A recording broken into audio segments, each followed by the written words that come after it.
All right, so I'm sitting here with Herbie Steigelman. How are you? I'm great, thank you. How are you? Awesome, I'm doing good. So I kind of wanted to talk to you today. I'm doing a little bit of an interview for class, but I wanted to talk to somebody that had something a little bit different than I did. So you, as I know you relatively well as an only child. Me personally, I was not an only child, so I grew up with two younger brothers, so a little bit different dynamic. And I honestly wanted to kind of hear how you, how your childhood was. So I was just kind of wanted to interview you today. Absolutely. So I guess we'll kind of roll into it. I'll let you introduce a little bit about yourself and then kind of how you are as a person. Yeah, for sure. So, exactly like what LJ said, I'm an only child. My parents wanted to have more kids. They wanted me to have brothers and sisters. They had me pretty late in life. I was, kind of a miracle baby. I think they were both, in their mid to late 30s. So it was, really kind of pushing it towards the end. Yeah. But yeah, I mean, as far as, my background, I'm 22, I'm in college, I still have one semester of soccer left, so, still young, still very fresh as far as out of childhood, don't really feel like an adult yet, but we're definitely getting there. But it's definitely, affected the way I've grown up and, how I've kind of perceived relationships and all that kind of stuff, both good and bad. Yeah, awesome. Well, we're definitely going to dive into some of that. I just have a couple questions for you. Yeah. And I'll let you take your time. You don't have to rush. We have plenty of time to kind of talk through some things. Perfect. So we'll just go right into the first question. How does it feel to be an only child? That's a loaded question. And I guess I can kind of start from the beginning as far as not necessarily finally, but like when I realized that, okay, it's a little odd, especially, where I grew up. I grew up in like a decently wealthy suburban neighborhood. Like everyone had 2-3 kids. Like there was a bunch of brothers and sisters always running around. All of my friends always had brothers and sisters running around, which definitely affected the way that I grew up. When I went home, I didn't go home to brothers and sisters that I was wrestling with or having to share toys with and that kind of stuff. It was me and my parents, and that definitely I think kind of nurtured the relationship that I currently have with them, especially my dad. Him and I are best friends, and I think me being an only child has a lot to do with that. We like the same things. We kind of, I grew up liking the stuff that he enjoyed because, 9 times out of 10, my nights were spent with him. Yeah. Which was fantastic, and we still have a great relationship to this day and share a lot of those common interests. But yeah, I mean, as far as kind of, how has it affected me? How does it make me feel? Like, definitely lonely at times, especially now when I see, you, for example, have such a good relationship with your other two brothers. Like, it definitely feels like, not necessarily that I missed out, but that there was always something missing that I was always trying to compensate for, whether that be with friends or teammates or something along those lines. Yeah. It's never replaceable, but it definitely was something I was always chasing. Yeah, for sure. So this kind of leads me to my next question. How do you think being an only child molded you today? I think I had to grow up faster than a lot of my friends. And Yeah. I've always noticed that, my parents have always noticed that I've always gravitated towards an older crowd. And you and some of the other guys that are on the UNF soccer team with me are a perfect example. Like, my best friends on that team were all minimum a year or two older than me. Yeah. Because I resonated a little bit more with you guys than I did with the guys that were in my age group. Yeah. And again, I think a lot of that had to do with the fact that when I went home, I wasn't around other younger, immature kids, good and bad, that I was around my parents, who were both very established in their careers, very professional. Like, they were still unbelievably loving and caring parents, but they taught me a lot of values that I don't think other kids at my age were getting and using on a consistent basis. Yeah. Okay. Nice. So you said you grew up a little bit faster than most people. Yeah. What kind of values did you kind of live by, being that you grew up faster than some of the other immature kids and stuff like that? Yeah, absolutely. I guess the biggest thing for me was organization and kind of like how you treat others. I never fought with my brothers or sisters or anything like that. I never had the opportunity to do that. So when I approach new people, it was always a little bit, and everyone makes fun of me for this, but it's always like, I turn on my customer service voice, then I turn into a little bit of a different person until I kind of get a little bit more comfortable with them. The walls come down and that kind of stuff. But I think meeting new people, and especially how I treat elders, are definitely different than what I've noticed with other people. It's extremely easy for me to have conversations with, especially adults that I don't know. Yeah. Whereas, some of my other teammates when I was growing up, or friends or anything like that, they're always like super awkward or immature about it, which, like, again, is fine because they grew up in a different way than I did. But that's definitely like the biggest difference I saw was, how I treated other people versus how some of my friends with, especially younger siblings, would treat their elders. Yeah, that makes sense. So kind of leading into the next question, a little side path here. Mm-hmm. What have you found to be important to you as an only child? I think time alone is definitely one of the biggest things that I still to this day cherish, and something that I had a lot of as a kid, not having any siblings at home. I go to practice in the morning around 6-7 a.m. I'm there until around 8:15. I then go to my internship, which is about 8 hours a day, where I'm around people all day. And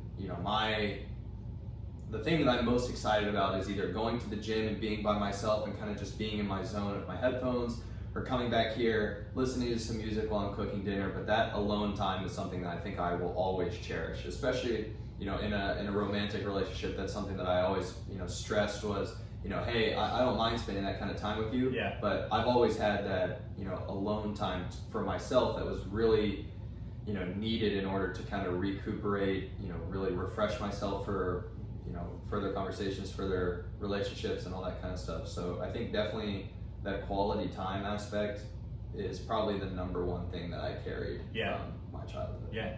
Okay. That's awesome. I think everybody probably needs alone time to themselves, and I think that I was just curious how your viewpoint was on that, just because being an only child, I was not, so I didn't have a lot of alone time by myself. Yeah. So I was just curious what your viewpoint was on that, whether you wanted it or didn't want it, and different things like that. So that's definitely awesome.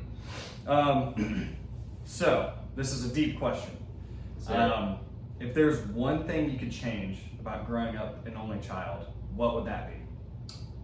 If there is anything. I mean, the easy answer is, I wish I had, I think the biggest wish that I had was having a little brother. Yeah. I think that, I've always had like a little bit of a natural leadership aspect to myself. Again, kind of growing up a little bit faster than some of my teammates, I kind of always took that, not necessarily a parental role, but almost like an older brotherly role, especially to some of the younger guys that were kind of coming up within the team. Yeah. That I always really wished I had, a younger brother to teach stuff to work out with, play soccer with, throw the, football or whatever that may have been. But I think that it's not even a regret, obviously. My parents did everything that they could, but I think that if I could go back and change one thing, I really wish I had a younger brother to kind of guide through life. I'm sure I would have bullied him for sure, as many other older brothers had. Yeah. And it would have taken us a long time to get to the relationship that you and your younger brothers have. I don't think that would have been right out of the gate. And obviously, hindsight is 20/20. But I think kind of growing up, taking care, not necessarily taking care, but having someone in my shadow would have continued to help me and even further enhance my values and kind of who I am today. Yeah, that's true. So having that younger brother that you wish you had, do you think you would be the same person you are today, or do you think you would be a little bit different? I think I would be a little bit different, but it's similar in a lot of ways. Okay. And what I mean by that is kind of, I tried to make myself a role model for some of the other guys. I keep going back to soccer just because that's been my life for the last 20 years. Yeah. But that's really the perfect analogy that I can think of is, if you have a younger guy on the team, we were split into age groups based on school year. So if you had a guy who was, an August birthday, and you have me who's on the other end of the spectrum, like he's going to be almost 11 months younger than me. Yeah. And especially at the age of 13, 14, 15, like that's a big gap. Oh yeah. So, there's a lot of development that happens within that time. So just kind of being that role model, I think definitely kind of shaped who I was. But if I was able to do that at an even younger age, I feel like I maybe would have done things a little bit differently. I would have approached things a little bit differently. I maybe would have had more patience in areas that I didn't. I don't think it would have been for the worst, but I think it definitely would have altered a little bit who I was and kind of how I approach different situations, especially with other people. Yeah, for sure. That's awesome. Mm-hmm. So going back to kind of relationships that you had and mitigated, going into, say, a conversation with somebody, how were you feeling as an only child, not really having a younger sibling to play with? If there were kids playing on the side, what was your initial reaction to, say you were on vacation? Yeah, so my mom is the biggest extrovert you'll ever meet. So growing up, she was talking to anyone. We could be in the grocery aisle, in the milk aisle, and we'll be there for 20 minutes because she likes someone's shoes, and then they started talking about where they're going on vacation in a week. Yeah. So those kind of spontaneous relationships are really kind of what I grew up with. My dad is a little bit more reserved, so whenever I was with him, it was kind of like, all right, heads down, we're doing some speed shopping, just don't bother me, don't bother anyone else. But I also did spend a lot of time with my mom. My dad traveled a lot for work when I was a kid, so I spent a lot of time with her as well. And I think definitely her personality kind of shaped off a little bit into who I am as far as those spontaneous relationships. A perfect example is today it was monsooning outside, so I'm waiting outside the gym. I'm debating whether or not I run to my car or not. Someone comes out, some girl that is college age, and I just strike up a conversation because I saw her bag. I was like, oh, I see you were in the band. What instrument did you play? Yeah. Just that kind of stuff is. Awkward silence is a killer for me. I can't just sit there with another person 3 feet from me and not say anything. It just kills me inside. And I think I get a lot of that from my parents as well. So I think definitely, as far as a new relationship, I'm very open. I'm easily vulnerable. I don't mind sharing, whether that be personal information, because to me, if I give a little, I'm expecting to get a little. Yeah. If I show them that I'm comfortable with them, my expectation, or my hope at least, is that they'll feel a little bit more comfortable with me and maybe open up a little bit more. Yeah, that's awesome. That's cool. Yeah. Very cool perspective to see it from somebody that is an only child. Mm-hmm. And for example, when I went on vacation with my brothers, it was just us. I'm sure. So we were not the type of people that would go out and be extroverts, kind of like you said you were, which I think is a really cool thing. Oh yeah. So then kind of wrapping this up, this is one of the last questions I'll have for you. So in the future, if you're thinking about children or anything like that, do you think you would want to have an only child, or would you want to try to make an effort to have more than one child? Definitely make an effort. Family is super, super important to me, and that's something that I've seen, especially from yourself and some other friends that I have that have a lot of brothers and sisters. That's definitely a relationship that I want to build. Yeah. Family is super important to me. I want to build those same values that I hold with my parents into a broader spectrum. My goal had always been minimum 2, maximum 3. So if a third one were to happen, I wouldn't be upset, but I think 2 is definitely a minimum for me, and decently close together in age. I don't want one to be 10 while the other one is 4. That's a little bit too much of a disconnect for me. Especially between, if I was to only have 2, I would want them a little bit closer in age so they could share some of those same life experiences. Yeah. And if that older sibling was more of a role model, kind of share those experiences with their younger sibling, I think would be really important to me. Yeah, that's cool. That's awesome. I think that's almost about it. I might have 1 or 2 more questions for you. Absolutely. Just kind of about, so if you were to have more than one child, what do you think the benefits of that would be? So I think there's a lot, and there's 2 that really kind of come to mind. The first one being kind of that big family dynamic. My mom came from a family, she was one of 8, which is a ton of people. And obviously people change, people grow, we're not in contact with a bunch of those people anymore. Mainly kind of from how her parents were. But that was always my mom's goal. She always wanted to have a big family that everyone loved each other, everyone stayed connected, and kind of seeing her vision for that and how passionate she was about it and how much she really wanted that for us. Really kind of influenced me to want the same thing. Okay. To want that bigger family, to want that relationship, to kind of have, I'm 65, my kids are, in their late 20s, early 30s that we're Yeah. all, getting together and everyone has a good relationship, that we still count on one another. We still have each other for help. We still are a shoulder to cry on when we need it, no matter what age we are, no matter how far geographically we are apart. Yeah.